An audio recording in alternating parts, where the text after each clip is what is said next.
call this meeting to order. We'll start with the Pledge of Allegiance.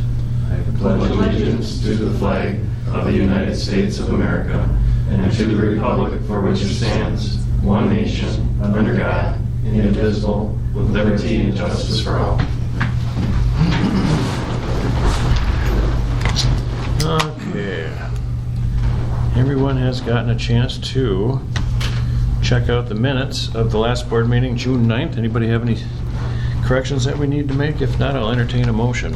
I move to approve the minutes. Second. It's been properly moved and seconded to approve the minutes from the June 9th meeting. All in favor signify by saying aye. Aye. All opposed.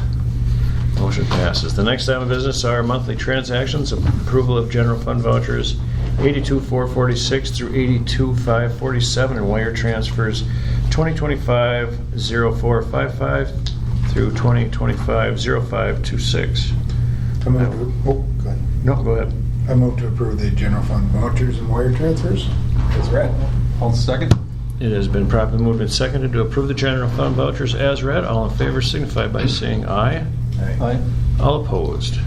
Motion passes. The next item of business is our public comment section. Does anybody here have anything that they would like to say? Answer is no. We'll move on to our board business. Approval of resignations and retirements. Nothing there. Yay. None. Yeah, that's right. Next item of business then is our approval of hires.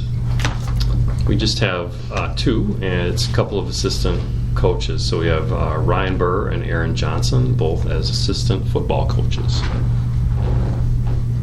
Very good. I will entertain a motion. I move to approve assistant coaches. I'll second. It's been properly moved and seconded that we approve the hires. All in favor signify by saying aye. Aye. All opposed? Motion passes. The next item of business is review of the 2025 summer school. Okay, so they'll just let the principals just say a few brief words about how it went. I think another successful session. Mr. Melber, you Mine's want to go pretty first? short and brief. Mine's a little bit less chaotic than Teresa's. So we had 5 kids join us for credit recovery, 5 high school kids, and happy to report that all 5 are now on track to graduate. We had 3 junior high students with some excessive attendance issues that were able to clean those things up, and so we were 8 for 8 with success with summer school for middle school and high school.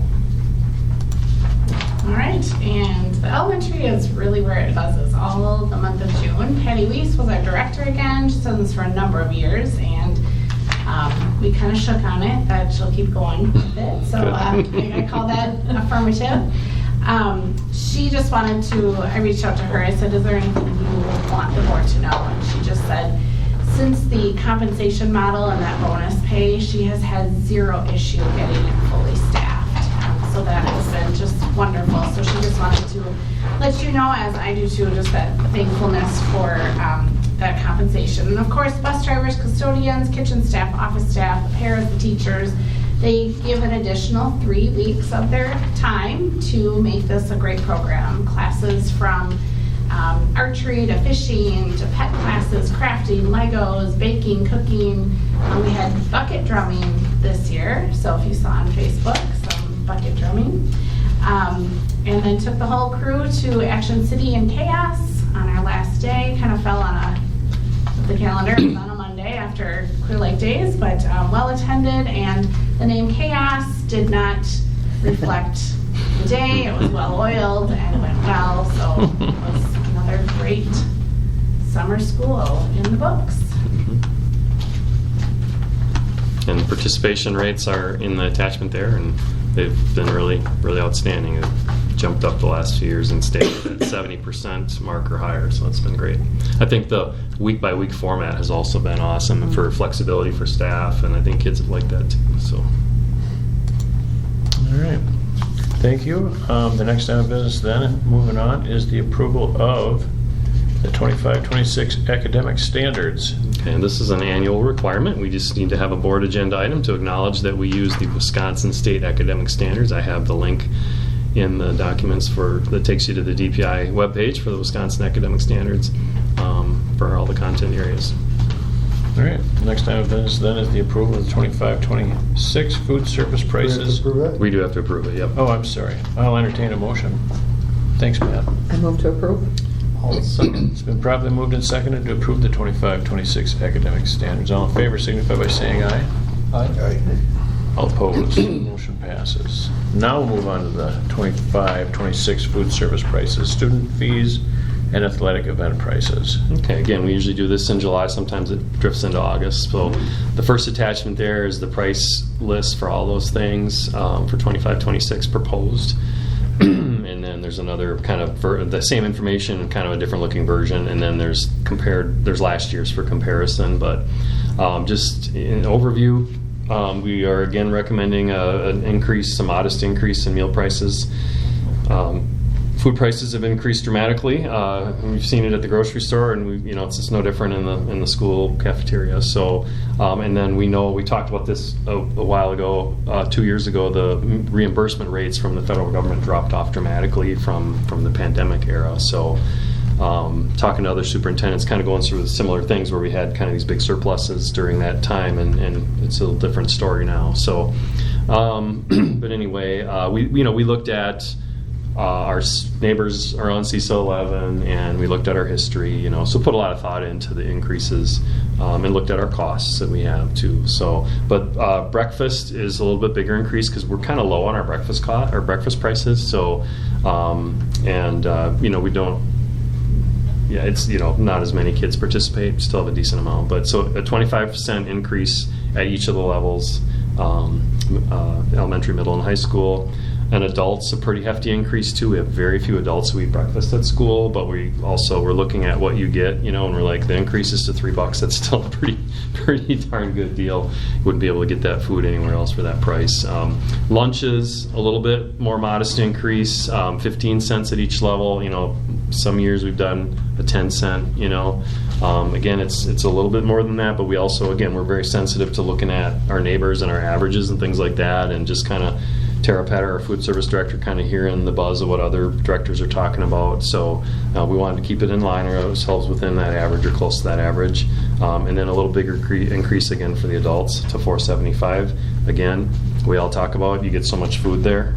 It's still a great bargain for adults. Extra milk increase from 45 to 50 cents. That's for kids who go just buy a la carte extra milk. So on the notes there, it's wrong. Yeah. It says .05, so it's 45. Which Extra Increase milk. of 5 cents. Increase 5 cents. Oh. to was 50 40. cents. Yeah, sorry. Gotcha. Yeah, it was Sorry. 45. Yep. I thought it was Yep. saying 05 to 50. No, sorry. Okay. Sorry. Yeah, the increase of 5. Yep. And then the sport lunches are a pretty hefty increase. They're only $4, moving them to $5, which is, percentage-wise, but also, again, we talk about what all is in there, and, you couldn't purchase that food for $5, so it's still a tremendous bargain for the Put kid. less in there?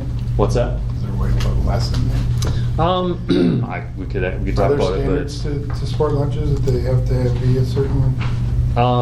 they're not necessarily regulated the same way, but she tries to put something healthy in there. It's some form of sandwich, either a PBJ or a ham and cheese, whatever they choose, and then like a cheese stick, applesauce. There's a cookie. It's so water. crazy how big they are in my family. Yeah. But, Yeah, a lot of those teenagers, they eat half of it on the way to the event and half of it on the way back, I think, is what a lot of them do, if it's a lot. But so that's the overall summary. And then also, we did get word, so that with the Dun St. Croix, they're kind of standard for costs for admission to games. We're at $3 adults, $2 kids, which hasn't changed in years. They do $4 adults, $3 kids. So to be in line with that, we're recommending to just do that. Still the best entertainment value you can get, I'd say.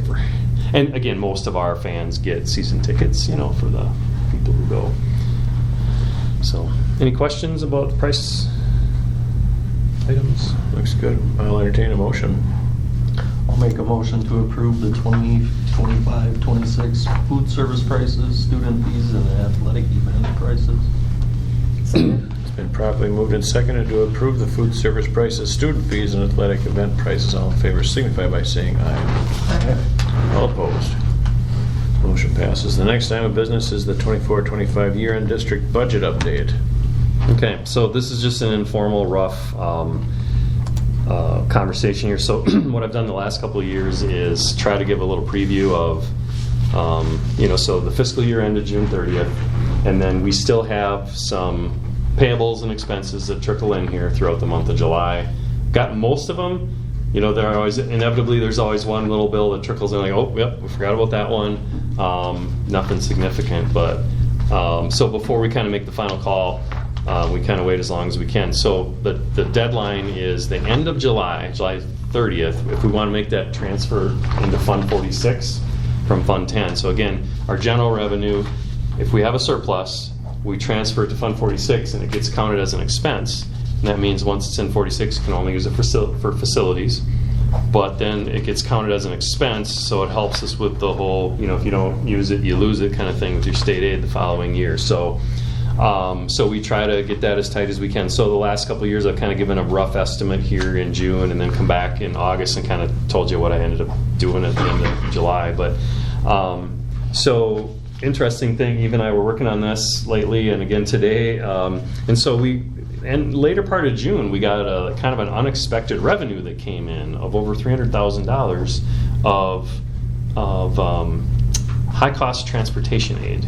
And we were that was kind of unexpected to us. And so we had budgeted like $75,000 in high-cost transportation aid. And so we called the DPI and talked to one of the finance people down there. And so he dug into our case a little bit, and he figured it out on the phone with us. It was very helpful. But what goes in the formula is they use all your transportation costs in your district, and because they have all that in the budget reports we send. And if you guys recall, we bought 2 buses last year to the tune of like 100, because we bought one at the beginning of the fiscal year, and then we snuck one in. We had the money, so we bought one at the end of the year. So the $250-some thousand in 2 buses that we purchased, our transportation costs were high. So they look at your total transportation costs as it compares to a ratio of the state average transportation costs of schools. And if you are above a certain amount, you get, whatever that difference is, and you get that multiplied times your number of, times your membership. So he walked us through the formula, and we were like, yep, that's accurate. Yep. He goes, yeah, you had that big spending, so you've gotten this big revenue. So that was unexpected. Now, we got it at the end of June. So on one hand, it's fantastic news, but on the other hand, it's like, can't really do anything with it now, So I would have liked to have known a month or 2 earlier, I would have bought a bus with it or something like that. So I'm a little frustrated in that regard, but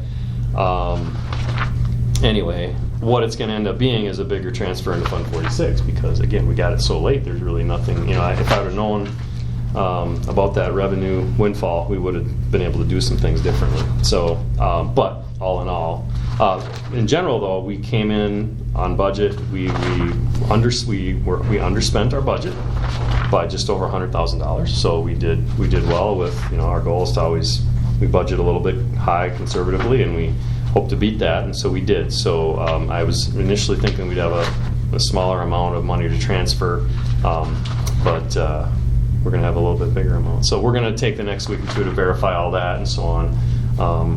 But I just wanted to kind of give you a heads up on that. And my approach would be to transfer virtually all of it. I know I have a little formula I show you at the August meeting too that shows you how much we put into 46, how much we keep in 10 to try to boost our fund balance a little bit. And my approach this year would be to put as much as we can in, or transfer it all, because we'll talk about the state budget in a couple minutes. They didn't put any money into the equalized aid formula, so any increases to our revenue spending authority is going to come out of local taxes. So I want to maximize, get everything we can from our state aid. So I wouldn't want to penalize this at all. So I'm probably going to transfer almost everything I can into it. So great for Fund 46, but again, I wish they had, that was an unexpected thing that came in late June. So it is what it is. But so we'll confirm the numbers. We'll make the transfer before July 30th. That's the deadline. And I think I hit all the things I wanted to talk through with you. So. All right. Well, good deal in some respects. Yeah. The next item of business then is the 25-26 state of Wisconsin, 25-27 state of Wisconsin budget update. Yeah, so the 2-year biennium. So if you followed if you got the stomach for it, followed state politics in the last few months and the budget process down there. It was a lot of twists and turns like it usually is again. And, oh, you know what, too? I forgot to say one thing about the last item that we were discussing. We will have less transportation spending again, this year, next year. So we will take that into account. We will not budget in that big of a we talked to him about that too, about budgeting a reasonable amount of revenue for high cost transport. We're not going to get a big payment like that again next year. So I just wanted to make sure I mentioned that. Sorry. But yeah, as far as the state budget goes, initially, some, I thought, very bad news that came out of the Joint Finance Committee. The talks broke down between the governor and the legislature. But we do have a more divided government now. So there's there's not such a big majority in the Assembly and the Senate. So and we have a Democrat governor. So there's a divided government, and the legislature's a little more divided. So the good part of that, it does create a little more bipartisanship. So they did kind of have to force to come back together to the negotiation table the last couple of weeks, and they did improve a few things for education. I attached a summary on there for you guys to look through in details, but I would say the big highlights for Clear Lake is,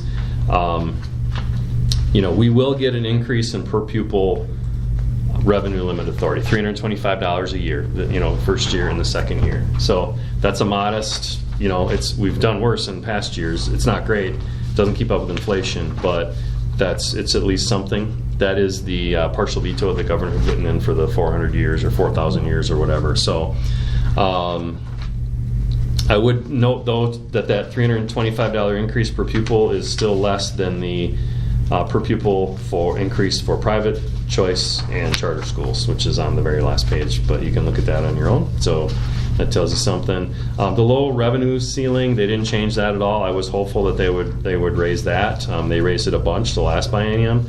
That would help Clear Lake. They didn't raise it at all, so it remains at $11,000 per pupil. We're a little bit higher than that. Generalized aid, this was the disappointing part. So they put no money into the generalized aid formula, equalization aid formula. So that $325 per pupil that we can increase our overall spending or our overall revenue, whatever we increase, it's all going to come from the local tax levy. Zero will come from the state. Which that part was disappointing when we're looking at multi-billion-dollar surpluses. So that's going to hit taxpayers, around the state, and lead to continued talk of referendums and things like that. So that was the disappointing part.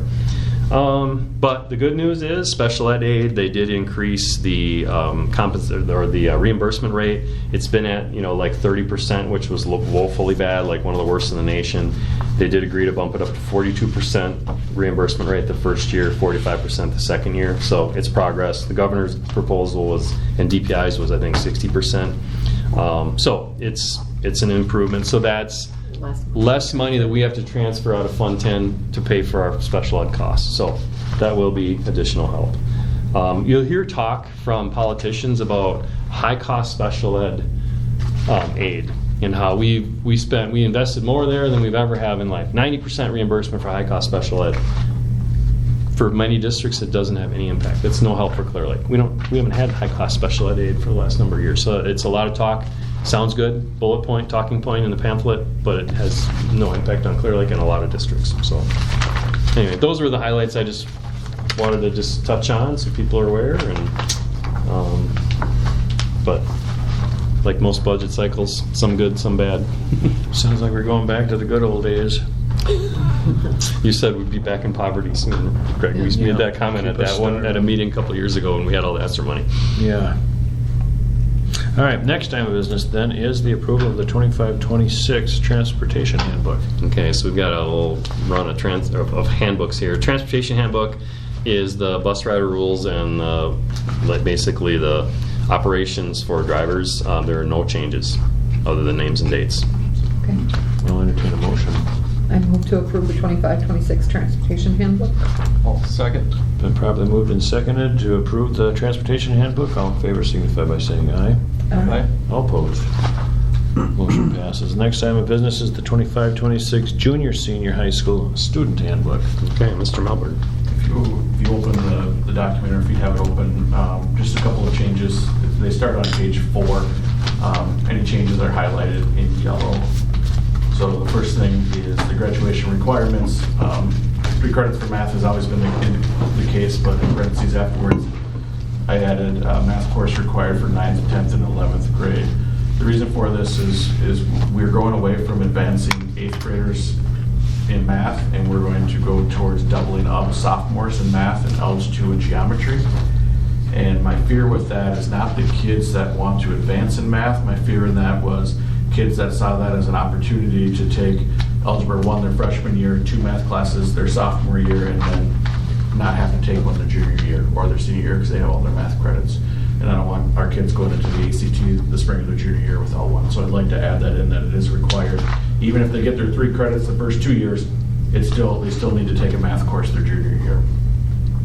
And then below that, I just crossed off personal finance, the graduating class of 2026 and beyond, because we're there, so that applies to everybody, so it's not necessary to have that there. Scrolling down, the next thing I have crossed off is covered just below this, so I didn't want to be redundant, so I crossed it off there. And then the next one is the big one. So if you remember, the state passed Act 95 2 years ago now, and what Act 95 did is the top 10% of our graduating class, or top 10% of our students at the end of their junior year, based on GPA, are admitted to any university besides Madison, and the top 5% are admitted to any university, including Madison. And so the Neola policy on that says that we need the administrative rules of how we determine GPA calculation in our handbook. And so to make sure that we're in compliance with that policy, there's nothing different here than what we've always calculated. I think everybody calculates GPA the same way. This is not different than anything we've done. It's just now listed in our handbook, and before it wasn't. And then it also that Neola policy requires us to, how do we take credits from other institutions? So if a kid moves here from a neighboring district, those credits are we look at the transcript, we add them into ours, and they get the letter grade from the other school, whatever they had. But there's other situations where a kid might move in from a study abroad situation, foreign school, alternative school, or homeschool, and just like we have in the past, we will approve those, administration will approve those for credit, and then those classes are entered as a pass-fail course, and pass-fail courses don't count towards a GPA. So they'll get the high school credit once approved, but it doesn't count for or against in their favor or against them as far as GPA goes. We list what our college courses are worth, and then we have the note of the class rank at the end of 11th grade, and that's where it lists the top 5% and top 10%. I'm going to do one more real quick because that's all that's left. The next one is GPA, non-grade weighted. This has been in there. If you scroll down a little bit further, I cleaned it up by moving it out of below the honor roll and just put it right in with the grading practices. So it just moved it. It's always been there. And that is it for the student handbook.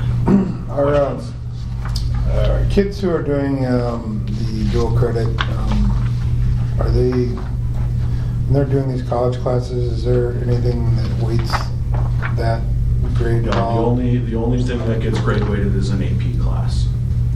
And the reason for that, well, there's a lot of reasons for it, but the main one is it would be impossible with all the college class opportunities to determine which ones should be grade weighted and which ones shouldn't. Sure. And there's such a wide variety of college courses that it would be difficult to put a blanket on them and say, okay, they're all grade weighted. I think if we did that, we would see a ton of kids just taking college classes to get the grade weighted, even though they may not be a course that pertains to what they're doing. And so we'd rather stay away from that. We want them taking college classes, but for the right reasons, not just to, yeah. Okay. Get it, Brian? That's it for that one. All right, I'll entertain a motion then for that one. I move to approve the 25-26 junior senior high student handbook. Second. It's been properly moved and seconded to approve the 25-26 junior senior high school student handbook. All in favor signify by saying aye. Aye. All opposed? Motion passes. The next one is the 25-26 junior senior high school staff building handbook. No policy changes in that one, just some name changes. Well, then I'll entertain a motion. I'll make a motion to approve the 2025-26 junior high school staff building handbook. Second. It's been properly moved and seconded to approve the 25-26 building handbook. All in favor signify by saying aye. Aye. All opposed? Motion passes. The next item of business is the approval of the 25-26 activity code update. If you open that one attendance change that I'd like to recommend. So if you're in there, if you scroll down, it's the only yellow highlighted one in there, page 5. So the crossed off is what I'd like to get rid of, and I'd like to replace it with what's in yellow. So a couple of things, the 2 bullet points that I crossed off, a couple of reasons for this. One, we've seen an uptick the last 2 years and a significant uptick last year of students taking advantage of that first bullet point that I have crossed off. And that said, a student must be present for at least 4 or half the school day, 4 class periods to participate in practice or scheduled contests. So we had a number of kids who were coming at noon and then staying for half the day and then practice or game. But the one that really got me is we had a number of kids that were going home after 4th period because they weren't feeling well and then coming back for practice and a game. And I'd like to clean that up a little bit. And that also caused a lot of confusion with the next bullet point, because that bullet point says that the day after a contest that the student has to be in class on time at 8 o'clock or 8:15, whatever it is. So we had a number of students who thought they had they only had to be here for half the day, but it was the day after a contest, and it just caused a lot of confusion. So what I'd like to do is replace both of those bullet points with one that says a student athlete must be in attendance at school by 9 a.m. and remain in school for the duration of the day to participate in practice, contests, or performance scheduled for that day. Exceptions to this always is going to be a medical excuse, so a doctor's appointment, chiropractic appointment, anything like that, or approval by administration. So a student that has a 2 o'clock driver's test to get their license, they just let me know, hey, can I go do that and then come back to practice? Absolutely, the answer is going to be yes to that every time. So it's not a hard line. If they're not here at 9 and not here at 3, they can't. They need to jump through the hoops to make sure that they're missing school for an appropriate reason. Questions? Just one minor cleanup. Yep. On page 3, my name, and I'm not clerk, Nettie's clerk, so Yep. if you can, I think that probably. Yep, absolutely. Page 3. I don't know why I noticed that earlier today, but I checked now that we switched again, Oh, yeah. Sure. and it's EY. All the places Yeah, where that's clerk, listed. R-E-Y. Oh, Yeah, everything else looked good, I was just like, Yeah, good to Yep. catch it. Good to point it out if you catch it. so do it now. Yep. All right, while we're doing that, I will entertain a motion. I'll make a motion to approve the 2025-26 activity code update. Do I hear a second? Well, it's been properly moved and seconded to approve the 25-26 activity code update. All in favor signify by saying aye. Aye. All opposed? Motion passes. The next item of business is the 25-26 WIAA membership renewal. Annual board agenda item to document that we've approved being part of the WIAA. If we want to be in the high school postseason tournaments, we have to be a member of the WIAA. So the attachment, like I said, there's just for your reference. Actually, it'll be either Dale or myself or Brian can sign it too. So any questions? I'll entertain a motion. I'll make a motion to approve the 2025-26 WIAA membership renewal. Second. It's been properly moved and seconded to approve the membership renewal, WIAA. All in favor signify by saying aye. Aye. All opposed? Motion passes. The next item of business is the approval of purchase of a pole vault and high jump pads. Okay, so The neat thing about this is not going to cost any school funds, any district funds. Marcy Meyer, one of the track coaches, applied for a grant from the Fred C. and Catherine B. Anderson Foundation, and we were fortunate to be awarded that. You might have seen a little bit on social media on our Facebook page. So really tremendous. This was a need. Both of them were getting pretty old and pretty rough. We've had comments from officials and stuff. And so this is something that Mr. Rosine and I were trying to kind of brace for, plan for, and so this is just a real boon. So we did go ahead and get a couple of different bids to make sure. But I would recommend let's see, make sure I've got the proposal from Ritchie Athletics. So it's a little bit less expensive, slightly, but also it comes with a customized cover. It has a cool CL logo on it, and also they just seem to be kind of like the standard, vendor. Go to UW lacrosse track program or state track, and it's the kind they have. So pretty good, and they were also very helpful along the process too. So I would recommend the proposal from them. It's pretty awesome. It is. Oh, that is. Yeah. I think that's the second grant she's gotten us. Yep. And I'd like to applaud Marcy Meyer for that too. Taking the effort to do that, yeah. And then there also is a little bit of extra money left in it too. We're going to buy some other track equipment. They need some covers for some things, and they need there's a net for the discus cage. It's an extension that provides more protection. Those aren't necessarily, those aren't big items, but the excess funds will be used for the track program. So That's great. yep. So, Yeah. Well, I will entertain a motion. I make a motion to approve the purchase of pole vault and high jump pads. I'll second. It's been properly moved and seconded to approve the purchase of the pole vault and high jump pads. All in favor signify by saying aye. Aye. All opposed. Motion passes. The next item of business is the discussion to consider creating an updated school mascot. Okay, so this is something that I think there's been some kind of informal conversations from board members, and I know that Mr. Ernst received a petition from not a small number of students, but not a large number of students a few years ago when he was still here about a mascot. So we haven't had a mascot since the mid-1990s when the rules disseminated from the DPI to eliminate use of Native American imagery, which we used to have. And that's still the case. So, and we actually went for a while there, about 5-10 or about almost 10 or more years with nothing, no logo or mascot or anything. There was a mascot contest in 2006-07. It was my first year here as principal. I remember it well because it really didn't go very well.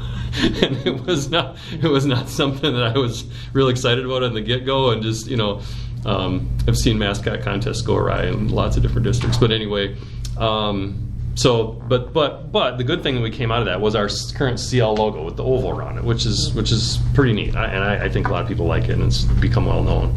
But people have said, what about a mascot? What about an actual a warrior of some type? So. Anyway, so I put together a list of things, a possible plan that could be looked at. So I think this first discussion was for the board to just talk about, do we want to go down this road? Do we want to leave well enough alone? And just for the board to kind of give us feedback as far as, do you want us to look into this more? So I can just kind of walk through, put together a possible plan. It's called a draft because if you guys have input or thoughts on it, but start out with the process of idea generation, and I've actually talked to some other superintendents about, hey, where did you get your mascot designed? Obviously there's artificial intelligence nowadays too, that people make some pretty neat things on their own.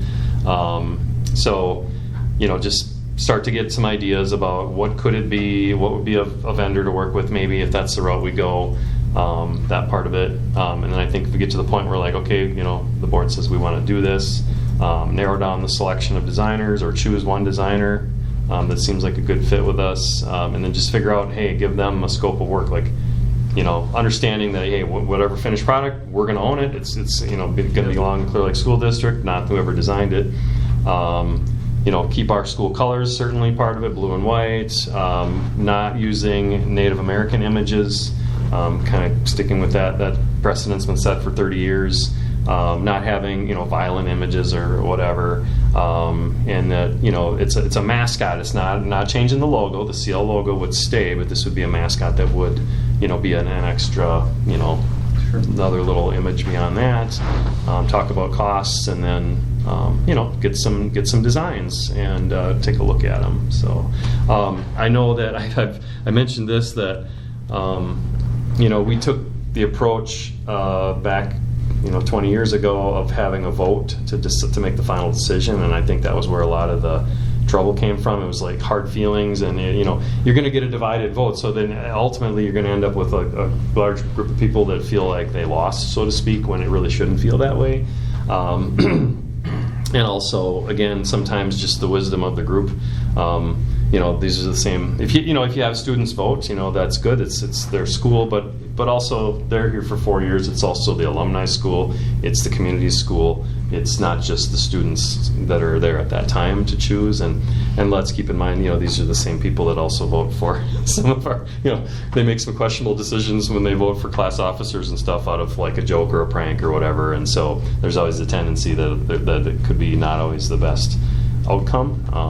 But who do we want to get input from? I think the administrative team certainly would be part of that. The coaches, alumni, the current students, past students, community input. But ultimately, my suggestion would be that the board would be the group that would make the final choice. That would say, this we give our approval to this design, or maybe even narrow it down to a couple designs, and then get some input and bring that input back to the board, and then the board decides. So that's would be my suggestion, as opposed to a contest that binds you to the decision of the vote. So would we maybe bounce it off of like the best team that we had? Maybe they pick a couple and then they come in. That's not a bad idea. Yeah. That's kind of an array of multiple years of people. Not just multiple generations of connected people to the district, community members. It's just a thought. Mm-hmm. Yeah, it's a good idea. Yeah, the board could kind of define how, what groups do you want to give input to, or the board could say, we don't want to do this too, or whatever the board wants to do. Well, first, do you guys want to do this? So what kind of costs are we talking about with the mascot? I don't know yet. I think I'd like to see the cost before I say thumbs up or thumbs down. At least just a ballpark, I think pursue it at least till that point. Yeah. And then it makes it easy to a point. Well, we could decide that we don't really want to put any money into it. We should have enough talent on our team somewhere to come up with something, shouldn't we? Yeah. I mean, I just Logo generation might be. in the last 2 minutes, I just saw 1,000 pictures of modern day warriors. I mean, there's a lot of them that would. We're saying we're not going to come up with a costume or anything like that, though. No, just an image. Well, one thing that when we did that last time, Greg, was We need to watch copyright. we had copyright issues. People were submitting things that were going to be copyright or trademark issues, and then also that was where some of the really hard feelings came in. Was you had local people and there were some stakeholders that were pretty upset because they were very emotionally invested in their design or their friend's design, so to speak. So, but we can do whatever we want. Well, I'm not saying that we'd ask them for their designs, but I mean, whoever we dictate that's going to choose some designs, we don't have to. More than likely going to be an outside firm or. Yeah, but it might be, there are people in Clear Lake too that have graphic design ability and connected to Clear Lake, or who might be willing to donate it as an alumnus or something. Right. Yeah, I I'd say see that. explore some costs. Yeah. Find some people that do graphic design. I'd see people that do graphic designs for schools. I did talk to a couple of superintendents and just and I'm going to get a little more follow-up conversation with them to see, but I got to believe it's less expensive than it used to be because of technology nowadays. It's a lot easier to generate images than it would have been 20 years ago. I've never played with an AI generating thing, but I would think you'd have to You'd be able to say, I want you to draw me a warrior that I did it a little bit. On its chest has or this, something. this, this, and this, and this on it, and none of this. I played with it a little bit and did that, yeah, and you can come up with some stuff in 5 minutes, yeah. Mr. Melbert's probably got one designed over there while we're talking about it, It's so. thinking.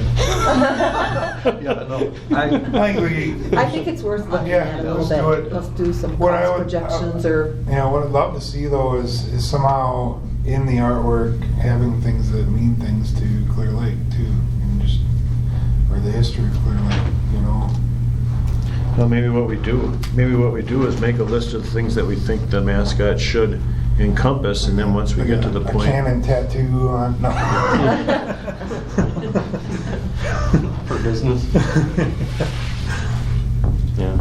I don't know, but just something that would, you know, some images or something in it that. Sure. I thought personally too, like incorporate, you know, if there's a shield or something, incorporate the CL that we have Right. into it, you know, Yes, Right. absolutely. stuff like that. You know? yeah, like I know Hudson pulls different things from their logo. They use the shield. I mean, their logo is a big thing. Sometimes they just use the head, sometimes they just use the shield, Mhm. sometimes they use the whole thing. Yeah. So if there's different pieces that we could, Yeah, that's right, the shield, you know, generally speaking, there's different parts of a shield that you can, Yeah, that's. Yeah, I'm sure there's some cool. I do think kids would be excited by it, you know, or it would. I've heard comments from kids, even my own children, about why don't we have a mascot, you know? So it's definitely. I think it's worth Let's do it. investigating them Investigating. at least a little further, Mhm. and then we can reconvene. Bring it back. Okay. Appreciate it. not that I'm allergic to bees or anything, but I'm gonna let you, we're just gonna go ahead and poke that bee's nest and see what happens. Yeah. I just had it in my head that we were talking like a uniform mascot, you know, like Oh. somebody, a character that's gonna run out on the field, you know, Oh. like, you know. Maybe we do this first, and then maybe something Yeah, like that That's could just come what from I- it. Right, okay, Yeah. I get what you're talking about now, so it's. So what's our action from this point forward? Explore some Admin team cost start to afterwards. explore more and try to find out some costs. Okay. Okay. All right, then the next item of business will be our scoreboard project update. Okay. So this is just no action or anything, but just I wrote in my notes. Very happy to report we've got sponsorship agreements with all 6 of the anchor spots on the scoreboard signage. And we're on track to get it manufactured in the timeline, delivered here on the timeline, and installed before fall sports. So it's been, you know, like it's been some time, and felt like salespeople a little bit sometimes lately, but it's been great working with some of our local businesses, and the generosity was outstanding. Really, you know, we sent out one communication to the local businesses from the Civic and Commerce, and email lists from like the Chronicle and things like that. So really tried to paint a broad brush, you know, to make sure nobody missed out. And really was able to get all of them covered with just that one main communication. So it was really impressive, the response. So and then Pillar Bank is assisting with the financing, so we'll pay for it up front as soon as it's delivered and installed, and then the payments that we receive from the sponsors over the next 5 years, then we'll pay off the loan for that. No penalty for prepayment too. And everything will be, you know, all the costs are covered by the sponsors. So I want to say who the sponsors are, because I think we can now, because we've got all of them filled up. So we've got Nielsen's Foods, we got Next Gen, we've got Pillar Bank, Specialty Coating Systems, French Shoe Farms, and then one of the spots actually is shared between 2, so they're sharing the signage in 2 different, or they're sharing half the signage each, but Grosskreutz Crop Insurance, as well as Edward Jones, Eric Morrissey's office. They're also sponsoring as well. So we have 6 spots, but actually 7 sponsors involved. One group was splitting. They agreed, worked together to split that. So anyway, impressive, and a big thank you to the sponsors for their involvement. It's going to be great. Okay.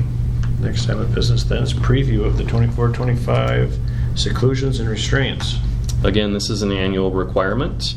This went into place, you know, probably 2012, 13, somewhere in there. And so this year, I've got a report attached. We had 0 seclusions or restraints in either building. So just out of curiosity, I just looked at the history for the last 5 years. So that second document there, and you can see that over the years it's usually 1 per year. We had one other year where we had 0 back in 2019, 2020, but otherwise, we had 0 this year. Okay, next item of business, review of the 24-25 Act 12 reporting. Okay, and this was a new law that was passed a year ago or so. Requires all grades 9 through 12 schools to file an annual report to the DPI reporting any criminal activity that occurred in the school or in school used areas or school transportation. Very specific criteria for it, and it's a requirement that we report it to the DPI, but also report it to the Board of Education, and Mr. Melberg can. I added later in the day, there's a little legal document that kind of gives some guidance or some explanation or background. Not that we're going to go over that now, but just there for your reference if you're curious about the background. So, sorry, Mr. Melberg. Oh, you're fine. And the report is in there, so I mean, it's all zeros with the exception of we did have one disorderly conduct that was issued during the school day. So all zeros except for one disorderly conduct. No homicides. Yeah, we're grateful for that. Yeah. I think, I editorializing a little bit, but it was, this was not conceived by educators. It was conceived by legislators, and some would say that's politically motivated a little bit to shed a light poorly on some public schools, or particularly shed a poor light on, say, large urban schools that might have, more issues. And I think it's maybe a political thing to be able to point a finger and say, well, gee, look how unsafe some of these public schools are. Again, that's my editorializing, but that has been the conversation that has come out of around the state from that. So I think it's not a real significant thing for us, but it is a requirement that we need to comply with. The legislation is flawed because it doesn't take into account all the issues with privacy laws and things like that. So we might have an issue in school, we may make a referral to the police. We don't always know then what happens afterward or what the follow-up is, or so on. So there's just a lot of issues with it. But anyway, there's the report. So.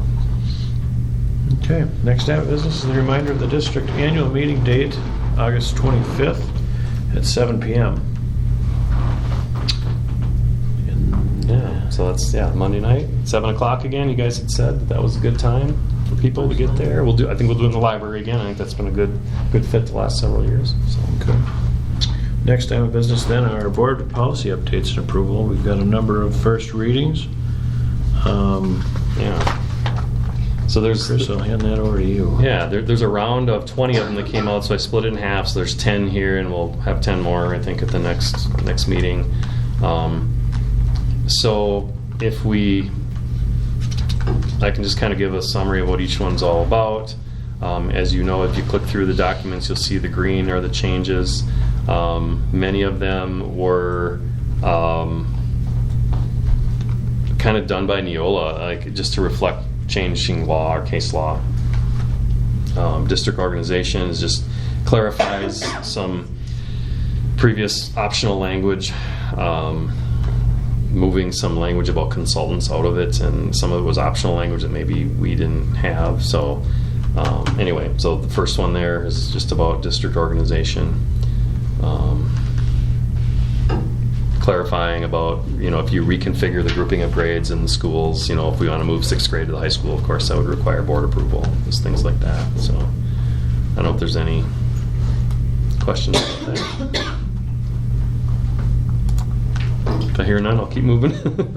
The next one, and actually we can talk about 1130, 3230, and 4230 are all the same policy. They just apply to different groups. 1130 is for the administration, and 3230 is for the teaching staff, and 4230 is for the support staff, I believe, unless I got those last two backwards. So they say the same thing, same language, just applies to different groups, and I don't know why they always do that, but they do. So We did not actually have the ethics and conflict of interest policy for administrators in the past, so this is a new policy for us. But if you look, there's a few choices that we can make in there.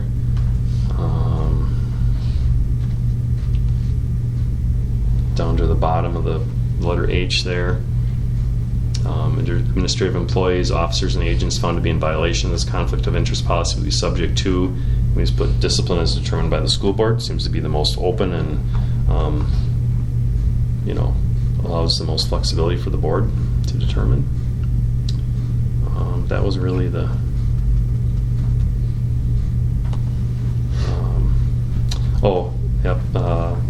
not accept or engage in any employment, consulting, advising, or other professional activity without any organization other than the district,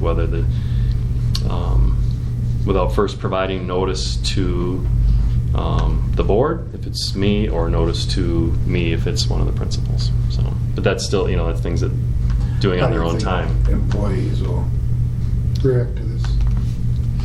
How will they react to this?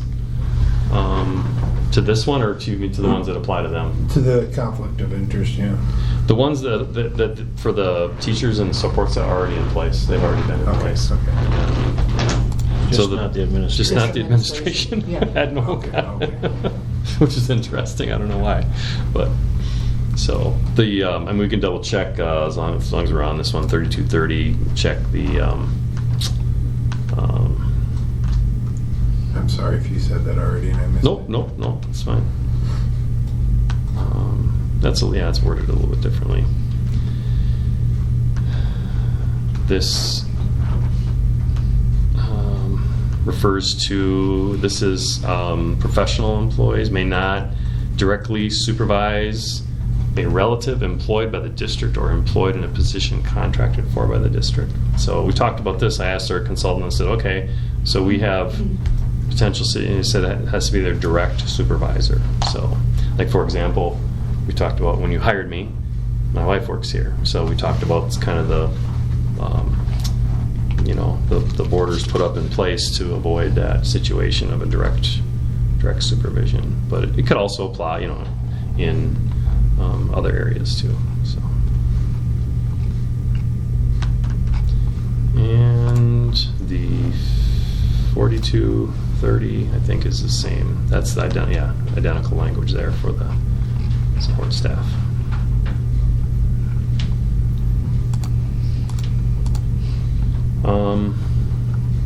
Curriculum development.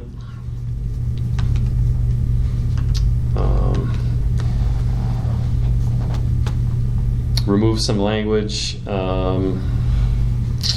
related to a statute, PI 8 of the Administrative Code. That language is incorporated instead into 2131, educational outcome goals and expectations. Updated some legal citations. Board directs that the curriculum shall be developed and evaluated by the district administrator. And like in all these policies, everything says by the district administrator. When it's a capital D and a capital A, that means or his designee. So, it means not me directly, but I'm responsible for making sure that it happens.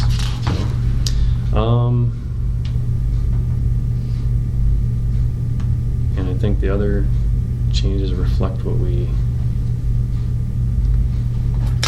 was either by Neola or were not necessarily big changes that we made. They're just wording changes. So if there's anything in there. Letter M is crossed off, and I believe that was a Neola suggestion. They were suggesting to remove that language, calling out specific groups.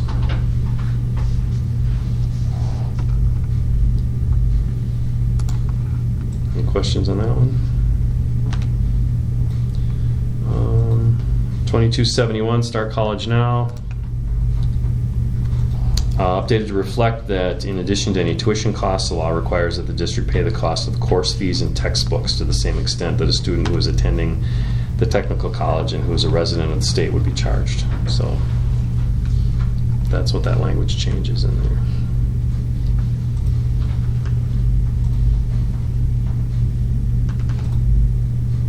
questions on that one?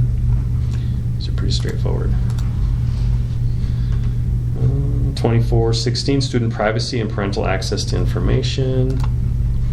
And this refers to parents have the right to inspect upon request any instrument used in the collection of personal information before the instrument is administered. So surveys. Parent will have access to the instrument or the survey within a reasonable period of time after the request is received by the building principal. We do this now in standard practice. So it's not new language, so I'm not really sure if Avery wrote it, but that's practice that we do now when we do student surveys. 5113, open enrollment, just a revision. I gotta remember.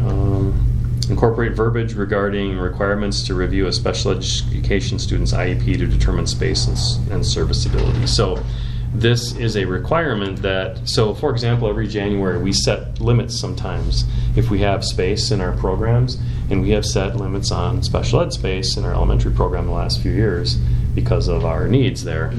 So this is basically a policy reflecting the state that you need to look at. You can't just see an IEP and an application and say, oh, we're not going to take it. You have to look at the IEP and review it before you make your determination. There may be, for example, a student with an IEP that has speech-only services. In our policy, we do take a student who has speech-only services. So it's what we do already. 5330, administration of medicine. And this has language added to reflect the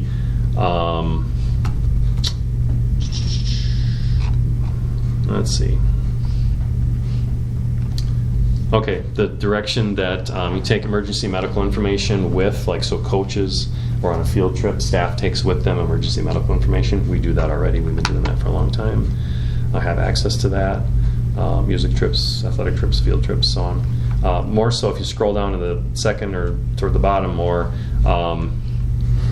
related to it's becoming more of a common practice to have, is this the asthma one or is it the other? Yeah, bronchodilators becoming, inhalers becoming available for all kids. We did that with EpiPens almost 10 years ago, and now, with the safety of them, they're recommending having bronchodilators. Sometimes kids have their first breathing attack at school. They've never had one before, and so it's seen as a good practice, and so we've started doing that too. So. That and use of tobacco by students 5512, and I don't recall what was the change here. Revisions are offered in consultation with representatives from the American Lung Association. Options for incorporating smoking cessation programs into the student intervention process. So not simply just punitive, but also but it's good practice. Even if it's not in policy, it's something that you try to do. You work with the parent and the student to say, if your child's been smoking in school, that you might want to, if they have a need to smoke that much during the school day, you might want to, look at help for them. So, how are we doing with vaping and that type of stuff in school? I know a few years ago it was probably an uptick, but are we significant decrease? I think a combination of two things. When it initially became a problem, it was sold to kids as it's just a water vapor, it's no big deal. And now that more kids are, just like cigarettes, more aware of the negative impact, that's part of it. You could also probably say that maybe part of it is they're better at hiding. Those that maybe are still doing it are better at hiding their. Just a curiosity. Mm-hmm. Question on the last one, Chris. Yeah. Last year maybe the year before, I had to run in some cough drops to one of my kids because we didn't have anything for kids to suck on. Are cough drops something that we can keep on hand for such an occasion? I believe we can. Every year at the beginning of the year, there's a little waiver to sign off if you want to be able to use eye wash or lotion or sunscreen or whatever, ibuprofen even. I'll check on this cough drop. I think that might be. And if we can't do cough drops, maybe some lifesavers or something?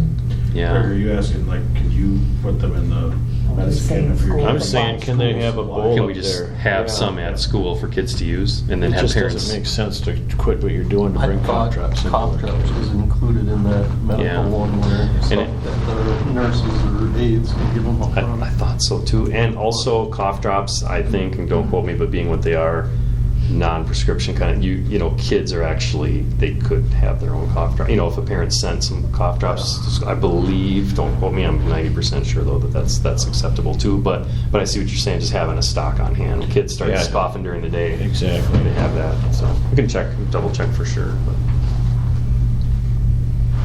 I think it is part of that list.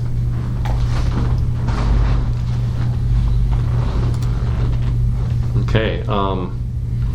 There's also a couple of policies rescinded. And it's kind of funny because you read the title and it says rescind the policies for emergency medical authorization, you know, or rescind the policy for due process rights, you know. Kind of looks funny to say that, but it's because they're incorporated into other revised policies. So they're not; those things aren't going away. I put my little cheat sheet away here, but I can't remember the numbers of the policies. But it just means that language is being incorporated elsewhere. So just eliminating those policies. Doesn't mean we're getting rid of due process rights. And then the technical updates there too, there's a ton of them. Again, those are just like grammatical changes and stuff like that. So I did not list them all there. If anybody wanted to review any of those, I've got them for you if you want to. I just didn't take the time to save. You got to manually save each one at a time. So, but if anybody wants to look at any of those, certainly I would be happy to. But they're just the editorial changes. Okay, that must be it then. Let's move on to our next item of business. Superintendent notes, Mr. Chris Peterson. There's obviously fewer student activities going on right now this time of year, but we did have some going on this spring. You know, we got kids coming into the weight room and the gym quite a bit for ETS and sport contact days and camps and open gyms. We had the marching band was busy in June. Did a lot of practice and a couple of parades. We had kids come in for lessons as well. Other miscellaneous things too. We did have 6 teachers attend the the PLC, the Professional Learning Committee's conference in Minneapolis back in June. We had 3 people who were new to it, hadn't gone before, and 3 who were repeats. But basically, what we had budgeted, we were able to send everybody that really responded that they wanted to go. So even though we cut way back this year, we were still able to send the people that wanted to go. Busy month in June. I want to say thank you to Joy Nordby and Eve Mansky for all their work. It's crazy in the business office that time of year when we're trying to get all the purchases and spending done before year end, before fiscal year end, June 30th. It gets there's a lot going on in there. And also with that, the principals and the department leaders, it's a lot of back and forth. Hey, do you have that proposal? Yeah, can you talk to the vendor, get this cleaned up or whatever, revise that proposal. Make decisions about things so we can get it all ordered in time and get it here in time. So a lot of stuff going on in the office. So especially want to thank Joy and Eve for all their efforts at that. So, you guys approved the new website and communication app with Aptigee, and that's been moving along, working fast. The implementation is happening, and they have a process that they definitely use, and it's been really good, impressive, and they're moving along. They meet with us every week and do a check-in and kind of overwhelm us with some training and how it's going to work, and then they implement things and they have us doing some things, and so it's been good. Then just a heads up for future agendas, we'll have the preliminary budget approval for 25-26 school year, August 11th. That meets the timeline for the annual meeting notices and everything for the preliminary budget posted after it's approved. I'll have some employment handbooks to bring in August. Cybersecurity incident response plan to you, responsible use policy handbook. I think there's some changes in there. I'll bring that final year-end budget, Fund 46 transfer to you guys to see. We'll talk about the strategic planning calendar and the board calendar and the superintendent calendars, and that might be in September, but I think we'll probably try to do it in August. So those are some things that are coming up. So. Thanks, Chris. Thank you. Okay, our next item of business is our contemplated closed session pursuant to Wisconsin Statutes 19.85, paragraph 1C. The board will do a mid-year performance and goal-setting review with the superintendent. Thank you all for coming. I will pull the board. Nettie, Yes. Yep. Corey, myself, Matthew. Yep. We are in a closed session. There you go. All right, we're back in open session again. Future agenda items. Anybody have anything that they want to put on a future agenda? I mentioned several in my report too, so. Right. Yep. Okay, well, seeing none, then I will entertain a motion to adjourn. I move to adjourn. I'll second. So properly moved and seconded that we adjourn. All in favor signify by saying aye. Aye. All opposed.